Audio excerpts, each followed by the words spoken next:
காலேஜ முடிச்சுட்டு ஹால்ஃப் டே வேறயா, பிரியாணி சாப்பிடணும் போல இருந்துச்சு. சரி நந்தனா பேலஸ் போலான்னு சொல்லி உள்ள என்ட்ரிய போட்டாச்சு. அழகான ஒரு புத்தர் ஸ்டாச்சு. உள்ள ஆம்பியன்ஸ் வேற லெவலுங்க. மேல அந்த இலை மாரி ஒரு டிசைன்.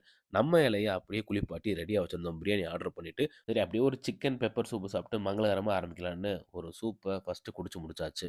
எல்லா டேபிளையும் பாருங்க, எப்பவுமே பிஸியாவே இருக்கு. ஏன்னா டேஸ்ட் அந்த அளவுக்கு நல்லா இருக்கு. அதனால தான். சைட் டிஷ் வேற ஆர்டர் பண்ணியிருந்தோம். Bamboo chicken. பார்க்கவே ரொம்ப அழகா இருந்துச்சு. எனக்கு இதுல பிடிச்ச விஷயம் என்னன்னா, அது அவங்களே எடுத்து அழகா சர்வ் பண்ணது தான். அந்த பேம்பூ ஸ்டிக்ல இருந்து உள்ள அப்படியே சிக்கன் எல்லாம் வரிசையா வெளியில எடுத்தாங்க.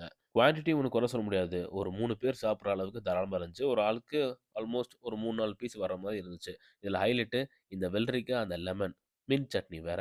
செம்ம ஸ்பைசியா இருந்தது. அத மேட்ச் பண்றதுக்கு மின்ட் சட்னிய வச்சு ஓரளவுக்கு அட்ஜஸ்ட் பண்ணிட்டோம். சாப்பிட்டு முடிச்சோனே பிரியாணி வேற வந்துருச்சு. நாங்க ஆர்டர் பண்ணது நெல்லூர் சிக்கன் பிரியாணி. இது அதுக்கு மேல ஸ்பைசி. தண்ணி குடிக்காமயே சாப்பிடணும் அப்டின்றதுக்காக நான் அன்னைக்கு ஃபுல்லா ட்ரை பண்ணேன்.